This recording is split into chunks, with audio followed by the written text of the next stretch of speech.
예, 선생님들 다시 강의 이어가겠습니다. 지난 시간에 제가 책 소개하면서 책을 못 보여드렸는데요. 이 책입니다. 그 웨버, 그분의 예배는 동사다 하는 책이거든요. 별로 안 두껍거든요. 혹시 여러분 영어 잘하시면 이 책을 소개하고 싶기도 한데요. 어, 제가 미국에 있을 때 굉장히 좀 제목이 특이했었어요. 물론 이분이 또 알려진 분이기도 하지만 그래서 사서 봤던 책인데요. 그 미국에는 워낙 뭐라 그럽니까 그 다양한 종파가 있잖아요. 기독교 안에도 다양한 교단이 있거든요. 그래서 그게 가끔은 참 좋다는 생각을 해요. 굉장히 자기별로 굉장히 연구를 많이 하시거든요. 그래서 뛰어난 학자들이 이게 탁탁탁 이게 곳곳에 계셔가지고요. 다른 얘기들을 들을 수 있어요. 늘 듣던 데서 그런 게 아니라 완전 새로운 얘기도 들을 수 있고요. 그 통찰력이라 그러는데 인사이트가 굉장히 뛰어나신 분들이 이렇게 종종 계십니다. 그래서 제가 미국에 있을 때 그런 여러분들의 그런 참 좋은 분들이 많이 계셨는데요. 여러분들의 글과 뭐 설교도 가끔 들은 적도 있고요. 책들 뭐 해서 참 좋았었는데 최근에는 제가 어, 최근에 좋다는 책은 많이는 못 읽은 것 같아요. 뭐 조금씩은 이제 뭐 1년에 한 권 정도 읽나요? 그 미국 책, 영어 책 같은 경우 한 권 조금 넘는 것 같긴 하네요. 방학 동안 집중적으로 읽고 또 틈날마다 읽는데 하여튼 여러분도 이제 틈나시면 계획을 세워서 책을 쭉 많이 읽으시면 굉장한 공부가 됩니다. 그래서 저는 항상 책이 이렇게 밀려 있거든요. 읽을 책이 밀려 있는데, 가장 최근에 읽은 책은 책 얘기가 나오는데, 가장 최근에 읽은 그 책은, Mere Christianity, 순전한 기독교. 그 C.S. 루이스라는 분 있잖아요. 그분의 이제 책을, 이 책은 한글로 번역되어 있습니다. 제가 한글로 읽었는데요. 그래서 이 원문을 원문을 읽어야 되겠다. 제가 지금 그 생각을 하고 있습니다. 미어 크리스찬니티를 읽겠다는데, 하여튼, 그, 좋은 책들 여러분 진짜 많으니까, 좀 많이 읽으시면서 음악뿐만 아니라 교회 음악이 하는 게 물론 가장 기본이지만, 이 예배에 관한 목회에 대한 신학, 또 하나님에 대한, 특히 하나님을, 왜냐하면 우리가 하나님을 섬기잖아요. 근데 하나님 실상 잘 모르잖아요. 성경 말씀이 다 나타나긴 하지만 그건 너무 우리가 이렇게 익숙한 그런 것 같고요. 또 새로운 측면에서 딱 이렇게 얘기해 주는 것도 이렇게 읽거나 들으면 굉장히 이게 새로워지는 그런 것들이 많거든요. 그래서 책 소개한 김에 제가 말씀을 드렸고요. 아까 혹시나 하고 제가 아차 했는데 그 메시 양 1908년 출생 1992년 돌아가신 거 맞습니다. 제가 맞을 걸 출생을 제가 1908년 1911년에도 유명한 분이 계시거든요. 그 후배 이제 작곡가인데요. 근데 8년이 맞고요. 92년 돌아가신 거는 제가 제 개인적인 일하고 이렇게 연결돼 있기 때문에 92년, 1992년 제가 잘 안 잊혀지는 날짜긴 해요. 그 연도긴 합니다. 이제 다시 들어가는데요. 가능하면 아까는 50분이 했기 때문에 좀 짧게 해보려고 노력은 하겠습니다. 그렇지만 사실은 제가 오늘 할라 했던 게 수업에 할라 했던 게 찬송가 계획까지도 들어갈라 했는데요. 생각해보니까 이거는 아닌 것 같아요. 너무 많고 그래서 찬송가 계획하는 거는 제가 다음 시간으로 가고 오늘은 이번 주대로 내용이 충분히 있고 그 다음에 과제가 좀 읽기 과제가 많습니다. 그래서 읽기 과제를 제가 강의 맨 끝에 드리겠습니다. 그래서 연결해서 예배 음악에 적합성해서 쭉 이제 뭐 김장 교수님, 제시원 교수님 책, 그다음 미첼 이분 거, 그다음에 김장수 다시 돌아서 그다음에 이제 마지막 그 예배 음악을 정하는 그 단계에서 어떻게 보면 거의 마지막 단계 기본적인 기초 예배 음악 선정의 기초라는 면에서 오스틴 러블리스 제가 이분 그 책을 자주 얘기했잖아요. 이 책이요. 자주 했는데 이분이 이제 해놓은 예배 음악 선생에 대한 아주 자세한 게 있긴 있는데 여기는 이제 주로 성가대 음악이 좀 더 구체적이에요. 그래서 우리가 예배 음악 오늘 강의까지 끝나면 이제 예배 음악 이제 들어가거든요. 계획하는 걸로. 첫 번째는 찬송가, 두 번째는 성가대 음악 이렇게 갈 거거든요. 성가대 음악 할 때 이제 조금 더 자세하게 하고요. 그래서 오늘은 이분의 전체적인 그 개념, 이분이 생각하는 그 개념들을 위주로 하면서 전체 결론을 또 제가 만들어내야 되니까 그걸 하고, 그 다음에 이제 예배 악기, 예배음악 선정하려면 악기도 우리가 생각해야 되니까 이때 얘기 안 하면 얘기하기 힘들 것 같아요. 그래서 예배 악기에 대해서 조금 이제 언급을 할까 해요. 그러면 이제 그 예배음악 선정에 있어서 제 강의한 11주차 강의한 4번이 되죠. 예배 그 번호로 예배음악 선정의 기초, 파운데이션, 혹은 원칙, 혹은 근거 이렇게 말해도 됩니다. 여기를 이제 한번 이제 들어가 보면요. 첫째는 이거는 지금까지 했던 걸 쭉 이제 줄인 거고, 그 밑에 바로 오스틴 러블리스가 있는데요. 첫째는 예배음악 선정의 가장 기본적인 거는 교회력입니다. 교회력. 배우신 분은 아실 것 같고, 못 배우신 분은 자세하게 좀 인터넷에도 있습니다. 근데 인터넷에 그렇게 자세하게 없을 수도 있으니까 교회음악사 책을 사셔도 좋고, 하여튼 자세하게 좀 배우셔야 되는데요. 제 강의하는 한 페이지를 만들고 또 다른 수업에서도 이미 했던 거라서 너무 중복하기는 그래서 그냥 자세히는 안 썼습니다. 그냥 교회력 이렇게만 썼는데, 그거를 제가 간단하게는 얘기할 수 있습니다. 예를 들면 교회력은 아시잖아요. Church Calendar, 교회 달력이라는 뜻이죠. 교회 달력인데, 그러면 이 교회 달력은 어떻게 됐는데 뭘로 만드는 거냐, 뭘 기초로 해서 만드느냐 하는 거는 예수님 생애입니다. 교회, 예수님의 몸이잖아요. 교회는 예수님의 몸. 그러면서 이제 뭐 신부, 그쵸? 그런 이제 그렇게 신학적으로 많이 푸는데요. 예수님이 교회의 몸이시기 때문에, 그래서 저번에 교회 건물을 십자가 이렇게 제가 그 모양, 그 전통적인 교회의 모양을 십자가 형태라는 얘기도 했는데요. 예수님의 몸이신 교회이기 때문에 그 예수님의 생애를 기준으로 해서 교회 달력을 만든 거죠. 그러니까 이제 시작은, 교회력을 배우신 분은 이미 아시겠지만 교회력의 시작은 1월 1일이 아니고 1월 1일은 우리 세상 달력이잖아요. 세상 달력. 하기도 원력은 또 다르잖아요. 우리는 지금 태양 달력이죠. 해 그걸로 해서 하는 우리 지금 달력이잖아요. 또 음력, 우리가 말하는 음력, 원력은 또 다르죠. 근데 교회 달력은 예수님의 생애를 기준으로 했기 때문에 다릅니다. 그러니 예수님의 생애를 기준했다면 뭐가 처음일지는 아시죠? 태어나셔야 되잖아요. 생애니까 태어나셔야 이 달력이 시작되잖아요.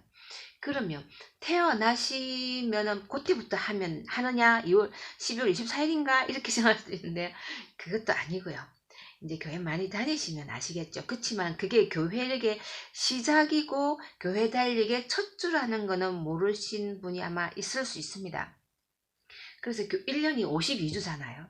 52주를 이렇게 52주하고 하루 있잖아요. 52주 이렇게 짧게 돼 있는데, 이게 첫 번째 주가 크리스마스가 아니고 크리스마스 주일이라는, 크리스마스가 있고 그 다음에 크리스마스는 뭐 이게 고정된 날짜잖아요. 12월 25일 고정된 날짜인데요.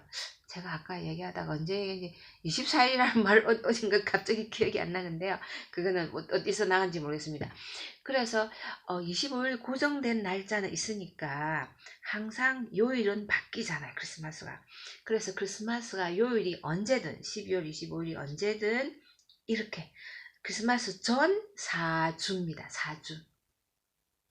그래서 4주를 앞으로 당기면 크리스마스가 어디 있느냐에 따라서 11월 첫 주에 강림절이 될 수도 있고요. 강림절이 지자길 대강절이라고도 하죠. 내림절, 대강절, 강림절 다 그렇게 하는데요. 그래서 혹은 11월 말 이렇게 해서 4주입니다. 그래서 대림절 혹은 대강절 첫 주가 교회력의 첫 시작입니다. 거기서부터 1년 사이클입니다. 52주 사이클로 쭉 나오는 겁니다. 그 4주 전, 그래서 대림절 혹은 대강절 사주가 있고요. 그래서 그 다음에 크리스마스가 있고, 그 다음에 쭉 이어져서 이제 일반적으로 1월 6일이라고 많이 하죠. 이것도 이제 거의 이제 고정으로 보는데요. 에피퍼니라고 합니다. 에피퍼니라서 예수님께서 크리스마스는 보통 일반적으로 얘기할 때 그 유대인에게 나타난 예수님의 탄생으로 보통 해석을 많이 합니다. 그렇지만 예수님은 모든 인류의 메시아잖아요. 그래서 모든 인류의 메시아를 그런 순간이 언제였느냐, 성경을 들어가 보니까 크리스마스 때는 다 유태인들이잖아요. 목자들 이런 사람들을 다 유태인들이잖아요. 근데 예수님을 경배하러 온 사람이 이방인이 있었죠. 동방박사입니다. 그래서 동방박사들이 온 날들을 이제 교회에서 이렇게 기준을 잡았죠. 물론 12월 25일도 정확한 날 예수님 태어나신 날짜가 아니라는 설도 많고, 지금은 그냥 픽스는 정해지긴 했지만 그것도 좀 다르다고 얘기는 하잖아요. 뭐 어쨌든 1월 6일도 그런 것을 보면은 비슷한 그런 맥락으로 볼 수 있는데요. 어쨌든 동방박사가 유태인이 아니거든요. 이방인이거든요. 젠타일, 영어로 하면 젠타일인데요. 온 민족을 대표하는 그 세 명의 사람이라고 이렇게 보통 이렇게 얘기를 합니다. 교회 전체 거기 이제 그래서 이방인들에게 예수님이 보이신 날로, 그래서 주현절 이렇게 해서요. 온 세상에게 구원을 이제 구원의 대상으로서 예수님이 이제 예수님의 모습, 그쵸? 예수님의 그 위치를 얘기하는 때가 바로 주현절이라 하거든요. 에피파니. 그래서 이 주일을 이제 해서 쭉 1월 6일 이후로 쭉 갑니다.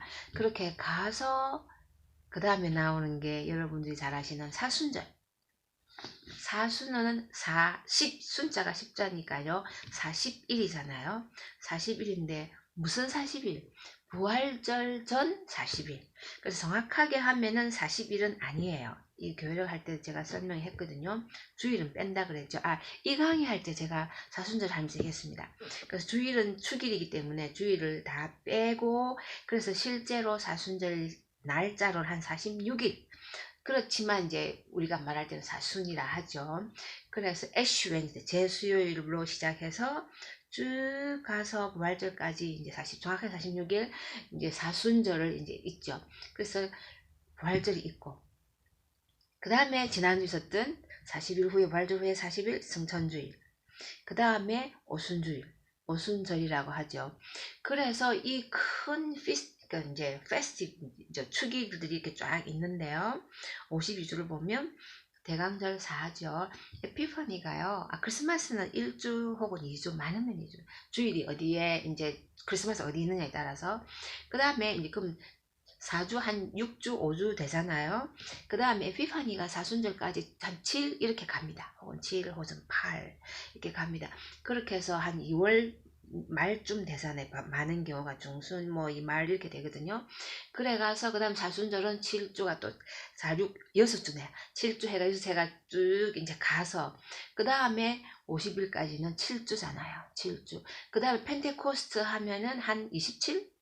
그 성령 강림절 이후부터 6월 초나 5월 말, 이번에는 5월 말인데요. 6월 초쯤 가면은 그게 11월 말 내지 12월 초까지 가잖아요. 27 내지 28주까지 가거든요. 그래서 이게 전체를 합치면 52주가 되는 거죠. 그겁니다. 그래서 교회에 달려. 교회의 그 예수님의 몸이, 예수님의 생애가 어떻게 이렇게 됐는가. 이제 승천하시고 나면은 이제 성령께서 오셔야 되니까 거기부터. 그래서 이제 이런 교회에서 중요한 피스트를 기점으로 해서 부활절, 예를 들면 부활절 끝났다고요. 부활절 찬송가 안 부르는 거 아니고 부활절 기간 내내 부활 찬송가를 부릅니다. 부활절 찬송가 부릅니다. 오순절도 사실은 오순절만 부르는 게 아니고요. 성령에 관한 찬송가를 적어도 한 몇 달은 불러도 된다 생각해요. 그 다음에 예를 들면 뭐 9월 이러면은 좀 뭐 너무 집중적으로 부르는 거 그렇지만 여전히 성령 강림절 그 주간에, 그 축일 안에 그 27호 28주간이 쫙 걸쳐 있는 거죠. 그러니까 하면 한 7주 7, 8주 되나요? 7, 8개월이 되나요? 8개월은 아니네요. 한 7개월에서 이렇게 되는데요. 그래서 이거를 이제 예수님의 생애와 연결해서 쫙 이렇게 모든 설교, 성경 말씀, 예배 음악이 같이 갑니다. 이게 제대로 된 예배죠. 우리가 예배를 누구한테 드립니까? 하나님, 성부, 성자, 성령 하나님께 드리잖아요. 그 드릴 때 예수님의 그 성자이신 예수님의 그거와 연관과 되지 않는 무관한 세상적인 그것만 해서 드리는 거는 저는 아니라 생각해요. 오히려 뭐 어버이 주일, 뭐 무슨 주일, 어린이 주일, 또 뭐 광복주일, 3.1절 주일 이런 거는 지키면서 성천주일 안 지키는 거는 너무 이상하죠. 너무 이상하죠. 오히려 그런 거는 제 책에 안 그래도 제가 제 책 읽기를 과제를 줄 거기 때문에 제 책 나중에 말씀드리는데요. 저 책에 그런 그 논제가 있습니다. 주일은 주일이지 Lord's Day잖아요. Lord's Day. 주님의 날. 주일은 주일이지 무슨 어버이 주일이 있습니까? Mother's, Father's, Lord's Day. 이게 말이 안 되잖아요. 그 얘기도 있는데 그 좀 너무 멀리 안 가게. 그래서 교회력을 예수님의 그 생애, 교회에 그 관련된 모든 주제에 맞춰서 예배를 드리고 예수님을 기념하고 매주일은 예수님의 부활주일이라고 그랬잖아요. 예수님의 부활을 기념하는 축일인 동시에 예수님의 생애가 지금 이때쯤은 예수님은 이러셨구나 저러셨구나 이거는 사실은 가장 기본입니다. 어떻게 보면 굉장히 미니멈이거든요. 가톨릭 보면 교회를 복 짰습니다. 그 안에 들어있는 게요. 예수님이 그 요단강에서 세례를 받으시는 것부터 해서요. 아주 자세하게 굉장히 자세하게 마리아가 예수님을 잉태한 것부터 해가지고 물론 거기는 이제 마리아도 섬기니까 마리아에 관한 그런 것도 들어있고 또 성자가 많잖아요. 성자까지 들어서 이제 막 있는데 그거는 사실은 그분들은 교회력이라고 생각은 안 합니다. 그냥 성자 축일 뿐이죠. 그러나 교회력 자체만 생각해도 우리 개신교에서 하는 것보다 훨씬 더 자세합니다. 더 자세하고 더 세분화시켜서 사순절 안에도 하나하나 조금 매주가 조금씩 다른 성격을 가지거든요. 어쨌든 그런 거를 보면서 개신교에서 제가 말씀드린 금방 이런 뼈대는 개신교에서 충분히 드리고도 남을 정도의 그야말로 뼈대 축일 정도만 얘기를 했거든요. 근데 이것도 안 지킨다는 거는 저는 도대체 그럼 뭘 지키겠다는 건지 교회가 도대체 뭐냐는 거지. 예수님은 도대체 예수님의 뭐를 우리가 따라가겠다는 건지 예수님의 무엇을 기념하겠다는 건지 이게 핵심이 없잖아요. 그 주인이 빠진 상태에서는 교회력이 없다는 얘기는 저는 그렇게 생각하거든요. 그래서 이제 교회력 이 정도만 할게 너무 많이. 그래서 예배음을 선정할 때 지금 교회력이 지금 어떤 상태인지 어디에 우리가 와 있는지 여기에 적합한 음악들을 비록 목사님께서 그걸 못 지키시든지 아니면 안 지키든지 상황 따라서 안 할 수도 있겠죠.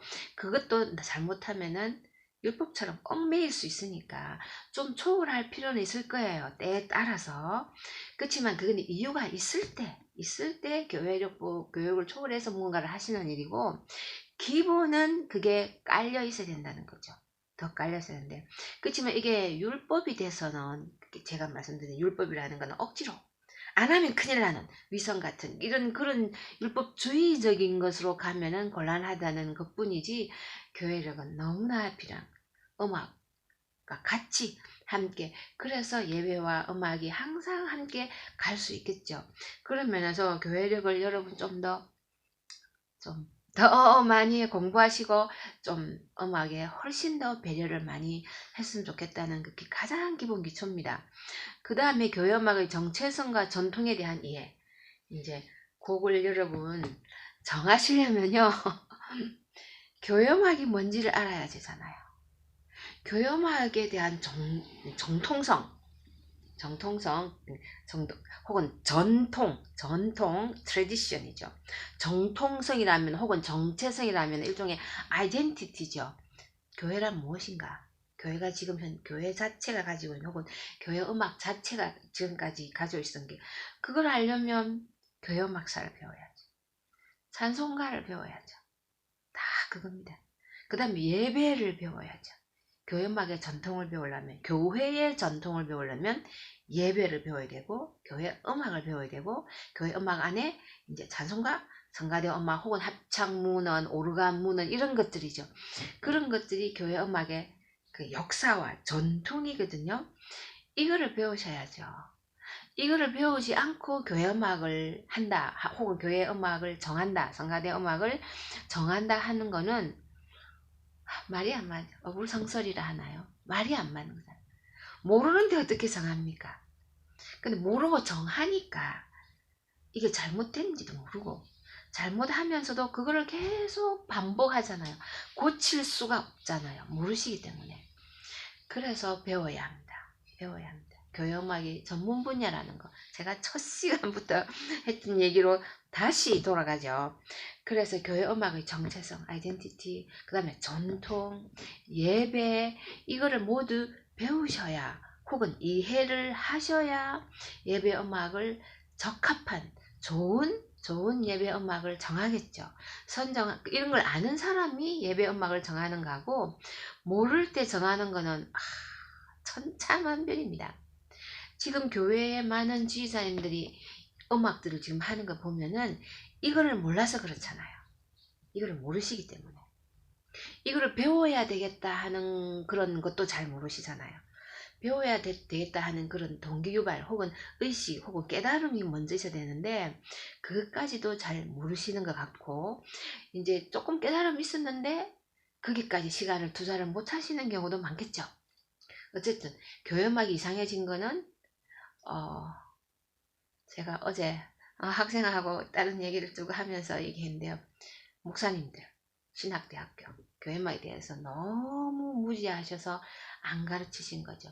목사님들, 신학대학 다 대단한 책임이 있고, 그 다음에 교회 음악 하는 사람. 그 교회 음악 한다는 얘기는 전공해서가 아니고요. 교회에서 지휘하시는 분, 반주하시는 분들의 책임이죠. 이분들이 안 배우고 했으니까, 안 배우니까 알 수가 없잖아요. 잘못된 걸 모르시잖아요. 그래서 이 얘기를, 너무 뻔한 얘기지만 우리는 이제 다 들었으니까 아시죠? 얼마나 정말 배워야 되겠는지를. 그 다음에 좋은 음악에 대한 지식과 이해, 특히 좋은 교회 음악에 대한 지식과 이해입니다. 음악이란 말은 벌써 교회 음악이라는 의미인데요. 많이 이게 배우시고 많이 들으셔야 돼요. 많이 좋은 레파토리를 많이 듣고 많이 배우고 많이 경험하시고, 그래서 좋은 합창 음악이 있으면 많이 연주회 보러 가시고 들으시고, 아니면 유튜브를 통해서 듣고, 일단은 성가대 지휘자님 같은 경우는 합창문헌 있잖아요. 합창문헌 책이 있어야죠. 합창문헌 책이 있어야죠. 오르가니스트에서는 오르간문헌 책이 있어야 되듯이 그 안에 쫙 있으니까요. 그런 기본적인 그 공부를 하셔서 백그라운드 안에 쫙 넣어놔야죠. 넣어놓고 거기서 출발을 해야 되는 거라고 보거든요. 그런 이해, 좋은 교회음악에 대한 지식과 이해, 많은 곡을 알고 있고 레파토리를 아주 풍부하게 하세요. 당연히 클래식 음악입니다. 그냥 세상 음악 말고요. 요즘 20세기 거 말고 20세기도 뭐 정말 클래식한 20세기도 있으니까, 제가 늘 말씀드린 건 적어도 500년 정도에 걸쳐 있는 교회 합창 음악, 그 음악에 대한 레파토리를 아시고 계셔야죠. 머릿속에 넣든지 아니면 책으로라도 갖고 있어서 언제든지 볼 수 있고 확인할 수 있고 정보를 다시 받을 수 있는 그런 자료들, 지식들을 갖추고 있어야 된다는 얘기거든요. 이제 그런 얘기입니다. 이제 이 얘기를 제가 이제 쭉 했고요. 그 다음에 이제 바로 이거는 참고로 해서 제가 그 예배 음악 선정기 좀 맨 밑에 좋은 성가대 음악 이렇게 해서 오스틴 러블리스 책을 제가 120페이지부터 제가 이렇게 써놨는데요. 아까 제가 조금 얘기를 한 대로 성가대 음악에 대해서긴 해요. 굉장히 직접적입니다. 그래서 성가대 음악 계획할 때 제가 조금 더 자세하게 하고, 지금은 이 글이 성가대 음악에 대한 거긴 한데요. 전반적인 예배 음악에 관한 그런 말도 적용이 됩니다. 그래서 전반적인 예배 음악에 적용될 수 있는 것들만, 성가대 직접적인 거는 제가 다음 기회로 미루고, 전체 예배 음악에 관한 것들에 대한 거는 제가 여기 좀 실어놨거든요. 그래서 그 얘기를 좀 보겠습니다. 그래서 여기 보면은 성도들의 수준보다는 하나님께 올려드릴 만한 가치가 있는 것. 그래서요, 성도들 수준을 너무 맞추시는 건 별로입니다. 그 성도들 좋아하는 거 요즘 음악들이 다 성도 좋아하는데 딱 맞췄잖아요. 딱 그냥 어쩌면 눈높이가 맞을 수도 있고 아니면 눈높이보다 약간 낮을 수도 있습니다. 그보다 약간 더 올라가도 성도님들은 이해하십니다. 이해하시는데요. 왜냐면 워낙 음악을 많이 들으니까. 근데 그 성가대 제가 말씀드린 8, 90% 하는 우리나라 작곡가 내지 외국에서 들어온 걸 번역도 마찬가지지만 그런 현대 20세기의 아주 그 편안한 뉴에이지 음악 같은 그런 음악들을 보면 그 뮤지컬 음악 같기도 하고 뭐 이런 음악이잖아요. CCM 뭐 그런 스타일의 이런 음악들을 보면은 그거는 저는 성도님들 수준에서 약간 낮다고 봐요. 저는 50보다 안 된다고 보거든요. 오히려 낮추니까 아주 편하죠. 좋다는 게 편하고 즐긴다는 거는 자기 수준에 딱 맞든지 오히려 자기보다 수준도 약간 낮으니까 쉽잖아요. 자기 수준 딱 맞으면 그냥 보통 정도 되거든요. 약간 어려우면 그 다음에는 조금 이제 그렇지만 이런 게 있잖아요. 근데 이거는 너무 내려가 있어요. 제가 볼 때는 50%도 안 된다고 봅니다. 정도님들 수준에 훨씬 내려가 있는 수준을 저는 하고 있다고 보는데요. 오스틴 러블리스는 약간 높아야 된다. 저도 높아야 된다고 봅니다. 한 55도 좋고 60도 좋고 전체적인 퍼센티지죠. 어떤 건 쉬울 수도 있고 어떤 건 높을 때 보면 전체 1년 전체 퍼센티지를 말씀드리는 건데요. 그러니까 좀 도전적인 약간 새로운 좀 색다르면서 조금 고상한 느낌이 드는 그래서 우리가 세상에서 듣는 그런 유행가 왜냐하면 교인들 중에 음악회 가서 저 고급스러운 그런 음악을 고급 좀 죄송합니다만은 클래식 음악 듣는 사람들은 CCM 들으면 이런 음악들 들으면 유치할 거예요. 너무 편하고 유치하죠. 저도 그런 곡들 치면은 뭐 별로 연습 안 하고 싶어요. 솔직히 안 하고 싶어 답답해요. 계속 가서 맴도니까 할 게 없어요. 할 게 뻔한 화성 뻔한 리듬 무한 반복 창의적이지 않잖아요. 예술적이지 않잖아요. 감성적이고 매끄러울 수는 있죠. 그렇지만 리듬 활성적에서는 너무 뻔하고 가사도 너무 뻔하고 죄송합니다. 제가 작곡자가 이제 제가 죄송하니 그렇지만 이런 얘기는 들어야 됩니다. 왜냐하면 비판을 들어야죠. 그래서 좀 더 좋은 곡을 쓰면 좋잖아요. 좋은 곡을 쓰면 좀 더 클래시컬한 쪽으로 예술적인 음악 쪽으로 가야 되잖아요. 근데 뻔하게 계속 무한반복처럼 반복하거든요. 리듬과 화성이 똑같이 가거든요. 그래서 연습하면 짜증이 나거든요. 왜냐하면 좋은 작곡가들은 절대로 안 그렇거든요. 절대로 안 그렇습니다. 그래서요. 그것도 멀리 갔지만 성도님들 수준보다 저는 지금 낮다고 생각해요. 성도님 수준 이상을 가야 된다고 그렇게 보거든요. 그래서 가치가 있는 들을 만한 예배가 가치 있는 것을 돌려드잖아요. worth 가치 여기서 예배의 원어에 따지면 이제 보통 원어로 들어가면 그 설명을 하잖아요. 가치 있는 것을 드리는데 성가대 음악은 별로 가치 있는 음악이 죄송하지만 없는 것들이 오히려 다 많지 않나. 그냥 너무 평범하니까 뭐 너무 제가 혹독하게 가면은 안 될 것 같아서 어디 갔습니까? 그래서 그런 걸 해야 되고 좋은 성가대 음악엔 가사 정말 중요하고요. 그 다음에 음악 자체도 가사도 저번에 아까 지난 시간 했죠. 뭐 문학적인 기타 등등 이런 얘기를 했지 않습니까? 가사, 음악 이런 얘기를 이제 우리 성가대 꼭 들어가면 조금 자세하게 할게요. 그 다음에 적합성 제가 하기 써놨지만 이분도 교회력 그 다음에 음악의 용도 어떤 그 지금 예배의 어떤 상황에서 따라서 왜냐하면 곡들이 굉장히 많거든요. 굉장히 다양한 곡이 있으니까 그 용도에 맞는 곡을 선정하는 게 굉장히 중요하죠. 그 다음에 예배의 주제 그날의 주제 교회력하고도 연관되어 있지만 그 다음에 이분 얘기는 음향이라는 얘기도 썼는데요. 사실은 음향이 중요합니다. 근데 우리나라는 너무 음량이 안 좋으니까 이거를 뭐 어떻게 할 방법이 별로 없잖아요. 그래서 저희 나라는요 음량이 너무 안 좋기 때문에 무반주는 참 힘들다 생각해요. 무반주가 어디서 나온 거 아시잖아요. 중세잖아요. 르네상스 그 다음 바로크도 좀 있고 그쵸. 근데 그게 서양이잖아요. 서양 교회 보세요. 그 잔향이 7, 8초거든요. 정말 정말 대단하거든요. 우리나라 1초, 2초 안 되거든요. 딱딱 하잖아요. 2초면은 굉장히 좋은 음악 홀이거든요. 연주 홀이거든요. 그게 1 혹은 뭐 하여튼 너무너무 빈약하게 뭐 이럴 데 없는 그런 데서 무반주 정말 무반주 하고 싶지만 합창으로 정말 안타까운 거죠. 그긴 7, 8초니까 자연 음량이 생겨서요.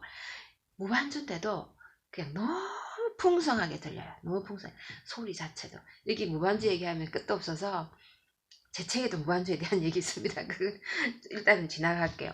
그런 음향 때문에 곡들의 선정이 많이 달라질 수 있습니다. 사실은 제가 이거는 조금 더 이렇게 깊이 들어가면 할 얘기는 많기는 해요. 미국 작곡가가 쓴 곡하고요. 독일 작곡가, 영국 작곡가, 프랑스 작곡가가 쓴 곡이 다릅니다. 그 음향을 저는 느낄 수 있거든요. 몇 초 잔향해서 이런 곡이 나오고 그 다음에 몇 초 잔향해서 독일 스타일. 독일은 프랑스보다는 좀 적어요. 조금 적거든요. 조금 적은데 독일적인 그런 거랑 폴리포니 있잖아요. 폴리포니는 너무 잔향이 많으면 별로거든요. 그렇지만 기본 잔향은 있죠. 적어도 4, 5초 이상은 되거든요. 독일에도. 더 좋은 데는 7, 8초도 되지만. 근데 프랑스는 폴리포니가 그렇게 많이 발달 안 하거든요. 같은 시대에도. 물론 폴리포니가 발달 안 하는 이유는 또 여러 가지 있습니다. 교회 찬양만은 아닌데 교회 찬양도 저는 일조를 했다고 보거든요. 교회 찬양 안에서 보면 그 곡들이 폴리포니가 독일보다 훨씬 적습니다. 호모포니가 훨씬 더 가깝거든요. 곡들을 같은 시기에. 근데 훨씬 잔향이 길거든요. 뭐 기타 등등 그 합창곡도 들어보면 다릅니다. 영국하고도 또 다릅니다. 그런 걸 느끼는데 우리나라에서 이 빈약한 잔향 안에서 잔향이라고 할 수 없는 데서 이런 것까지도 우리가 고려할 수 있다면 얼마나 좋은 이게 여건일까요? 근데 이게 할 수 없는 게 너무 안타까운 거죠. 그래서 저번 시간에 말씀드린 대로 그래서 우리의 그 이상적인 거는 항상 이렇게 있는 거죠. 이렇게까지 할 수 있구나. 잔향이 이럴 때는 꽃까지 다룰 수 있구나 하는 것까지. 반주 악기도 마찬가지고요. 오르간도요. 오르간도 반주가 이게 반주 악기로 하는 오르간 곡들은 잔향이 4, 5초, 6초, 7초 이렇게 될 때 오르간 반주가 있을 때 쫙 멋있거든요. 그럼 적어도 미국까지는 적어도 되고 근데 미국은 별로 잔향이 안 많습니다. 한 2초 뭐 좋은 데는 3초까지는 가는데 독일보다 확 떨어지거든요. 2초 되면 좋은 데죠. 근데 이제 물론 이제 성당은 좀 더 많긴 합니다. 성공이 좀 더 많긴 한데 어쨌든 음악들이 다르잖아요. 거기서 반주한 악기가 오르간이잖아요. 그런 잔향.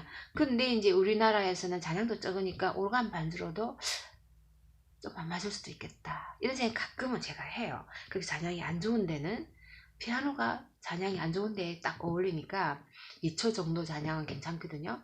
그러니까 우리나라 2초까지도 안 되지만 그러나 그나마 오르간보다는 그래서 성간의 반주를 들으면 오르간 반주보다도 피아노 반주가 어울릴 것 같은 잔향적인 구조거든요. 근데 저희 아담 채플은 잔향이 한 4초, 앞쪽은 한 4초까지 뒤에도 뭐 3초 정도는 되거든요. 그래서 그럭저럭 피아노보다는 오르간 잔향이 훨씬 좋죠.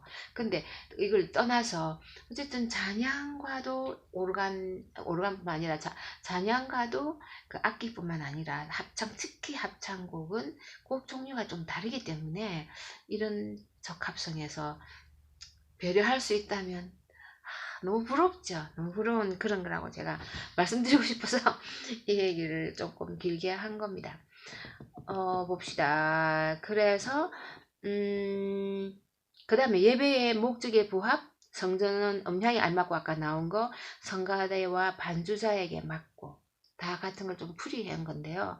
그 연주자들의 기량에 맞는 앞에서 나온 얘기랑 같겠죠. 그래서 너무 그 성도님들도 이해를 해야 되고 실제로 연주할 사람, 성가대원의 사질, 성가대 지휘자의 사질, 오르가니스트 혹은 피아니스트의 자질하고도 같이 가야 되겠죠. 좋은 음악을 만들어야 되니까. 물론 미리 줘서 연습을 많이 할 수는 있습니다. 물론 그런 얘기들이 이제 있고요. 그래서 이제 이 끝 이제 우리가 다시 기초로 이제 이렇게 들어간 건데요. 이거를 이제 가장 기본적인 기초의 이제 대전제 직접적인 교회력 그죠? 예배 음악에 부합하냐 어떠냐 이런 것들을 다 따졌는데요. 찬송가 정하고 또 성가대 곡 정하고 하면 또 조금씩은 더 얻고 기본적인 극에 대한 얘기를 조금 더 할 거니까요. 남겨놓을게요. 시간이 생각보다 빨리 가가지고요. 지금 해야 될 얘기가 악기입니다. 예배 악기. 예배 때 사용할 수 있는 악기에 대해서 가능하면 10분 내로 제가 할까 싶어요. 그래서 가장 우리가 중요하게 보는 거는 오르간이거든요. 특히 이제 교회음악의 정통성에서는 오르간을 여러분은 아셔야 됩니다. 그는 예배음악에서 혹은 교회음악에서 대표적인 게 합창, 그 다음에 오르간이거든요. 그 비중이 엄청 많은 그거를 모르시면 안 되잖아요. 그래서 오르간에 대한 걸 오르가니스트는 알지만 다른 분들은 잘 모르기 때문에 가장 간단하게 제가 인트로덕션처럼 해서 할게요. 그래서 예배 악기로서 오르간 일단 제가 5번 회가 했는데요. 오르간의 역사는 2000년이 넘죠. 2000년이 넘지만 예배 악기로 들어온 거. 그 초기 교회 때는 오르간이 아주 원시적인 상태이기도 하고 소리가 굉장히 억셌고요. 그 다음에 더 중요한 거는 세속 악기였습니다. 세속 악기. 이방신 섬길 때 사용했고요.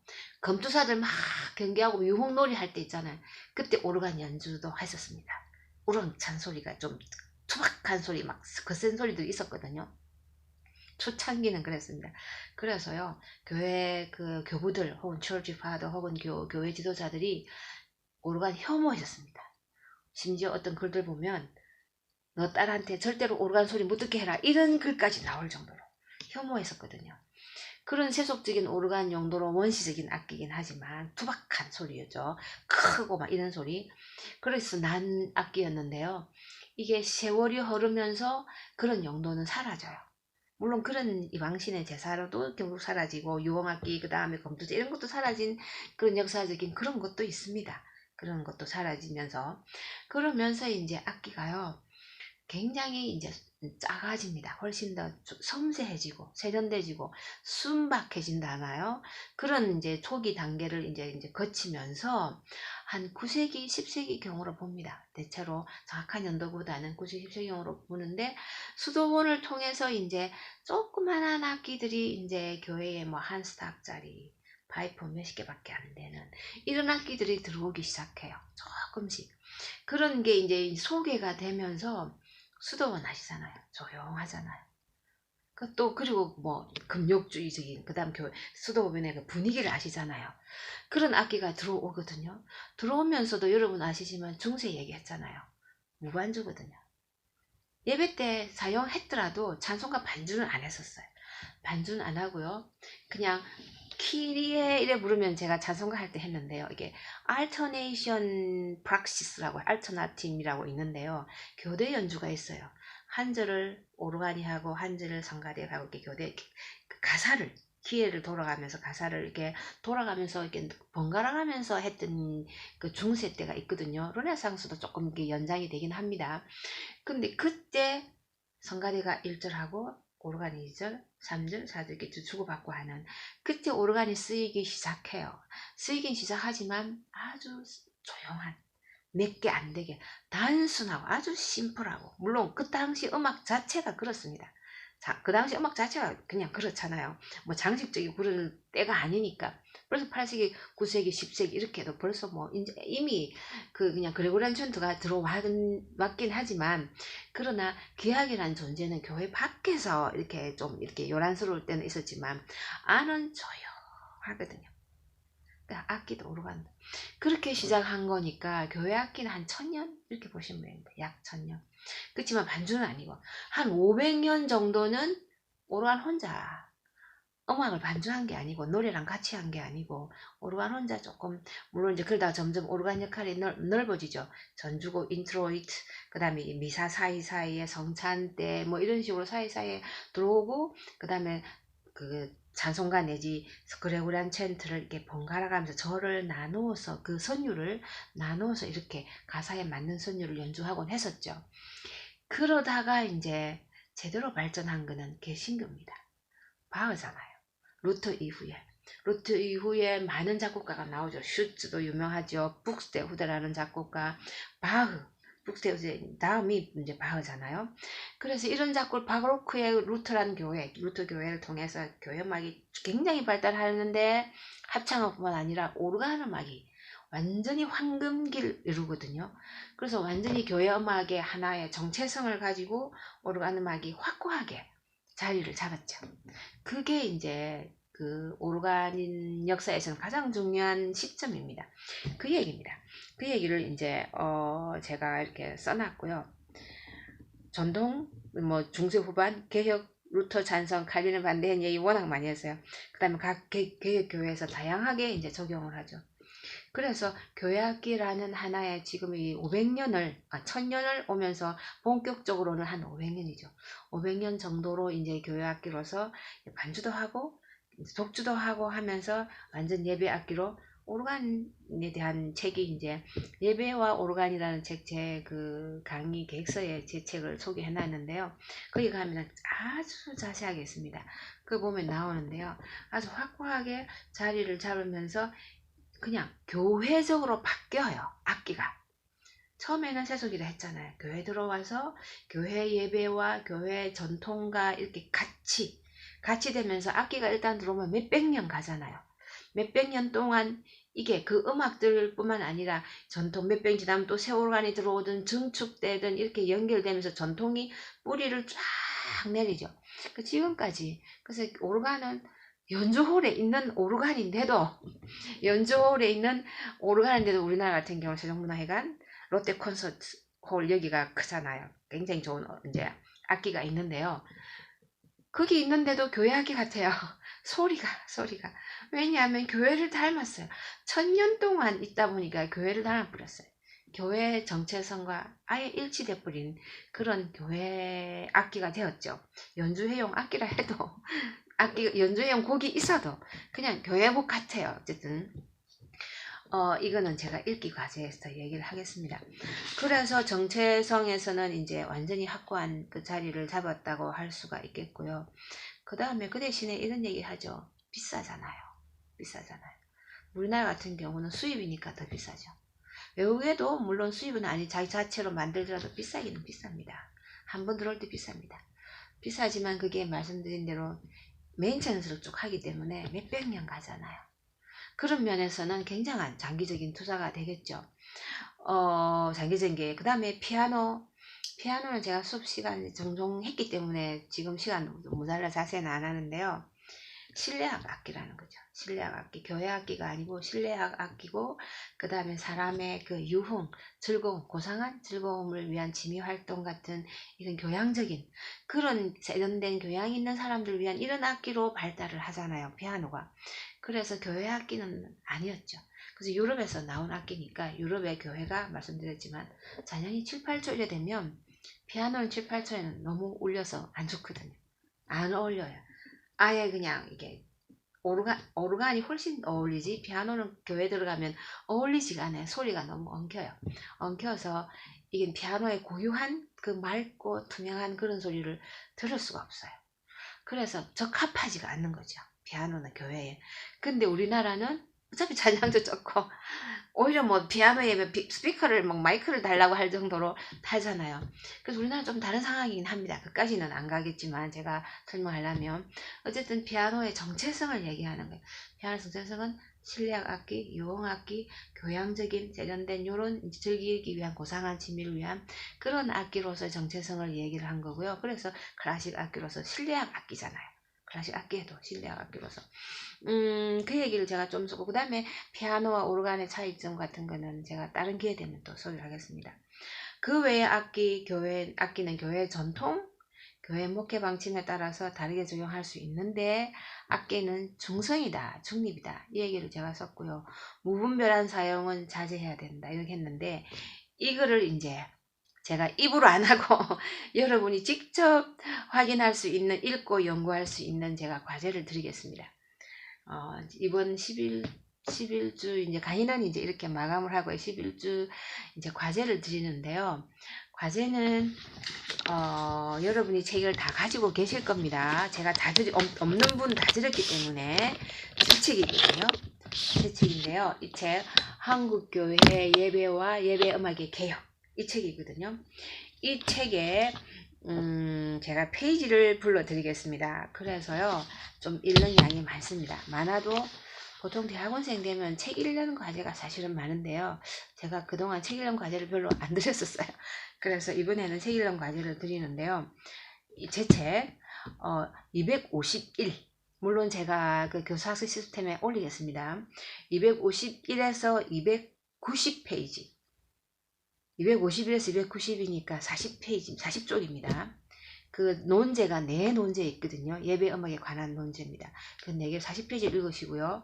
그 다음에 띄어서 343, 이것도 제가 다 쓸게요. 362, 이건 20페이지입니다. 그래서 앞에 40페이지, 뒤에 20페이지면은 60쪽입니다. 앞에는 논제가 4개고 여기는 논제가 2개입니다. 총 논제란 말은 제목입니다. 한 제목마다 글들이 쫙 있고 한 10페이지 정도씩 글이 있는데요.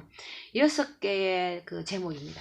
6개의 제목을, 거기에 대한 게 예배 음악에 관한 게 있고요. 4개고, 그 다음에 오르간 혹은 예배 악기입니다. 제가 중성이다, 뭐 예배 악기가 제일 되고, 제가 입으로 좀 설명했잖아요. 강의안 보면서 더 자세하게 20페이지, 20쪽에 걸쳐서 예배 악기에 관한 얘기가 있습니다. 그래서 이 40페이지, 20페이지를 읽으시고, 정리도 좋고요. 여러분 생각을 이제 정리해서 느낀 것, 깨달은 것, 발견한 것, 이런 것들을 쓰시는 겁니다. 적어도 한 2페이지는 될 것 같아요. 왜냐하면 논제가 6개거든요. 그래서 한 논제마다, 한 논제의 제목이 뭐고 제목은 뭔데, 거기서 읽은 느낌을 쓰다 보면 6개니까 한 페이지에 3개씩 해도 2페이지가 되잖아요. 그래서 뭐 많이 쓰고 싶어도 상관은 없습니다만은 기본적으로 한 페이지에 논제 3개씩 들어가면 2페이지가 되니까 평균 2페이지씩으로 이상 혹은 해서 그 60쪽을 읽으시는 게 여러분의 그 과제입니다. 그래서 오늘 올리면은 화요일인데요. 강의 듣기는 토요일까지 들었으면 좋겠다고 제가 토요일까지 데드라인은 했지만, 강의 거기 출석은 그렇고요. 그 다음 유튜브는 언제든지 이렇게 공개되어 있으니까 또 더 듣고 싶으면 들으시면 되고, 이 글도 읽으시고. 그래서 좀 많으실 수도 있지만 죄송하지만 다음 월요일까지 해오시는 겁니다. 만에 하나 다음에 또 비대면으로 가면 메일로 보내셔야 됩니다. 왜냐하면 12주째는 예배 음악 선정을 합니다. 구체적으로 찬송가가 들어갑니다. 바로 그 다음 성가도 들어갑니다. 그래서 계속 과제가 2개, 적어도 2개는 더 남아 있거든요. 그래서 이번 주로 해서 60쪽 읽는 거를 그래 해야 다음에 이제 예배 선정, 음악을 선정할 수 있는 과제를 제가 줄 수 있기 때문에 60쪽을 열심히 읽으시고 이제 쭉 쓰셔서 보통 여러분이 목요일까지 읽고 또 이제 과제도 하셨기 때문에 제 생각에 예전에 비대면 수업할 때랑 비슷한 상황이라고 저는 생각하고 싶어요. 그래서 열심히 또 들으시고 또 읽으시고 그래서 정리해서 과제로 내시면 좋겠어요. 더 상세한 거는 교사학습 시스템에 동영상도 뭘 올렸지만 하나를 이름 벌써 올리고 강의안 올릴 거고, 그 다음에 과제도 자세하게 제가 그렇게 올리겠습니다. 선생님들 수고하셨고요. 잘 지내시고 다음 주에 또 뵈서 직접 얼굴을 보면서 수업할 수 있기를 다 같이, 또 이 코로나가 전 세계적으로 또 빨리 가라앉도록 기도하시고 그렇게 또 만나 뵙기로 하겠습니다. 강의 마치겠습니다.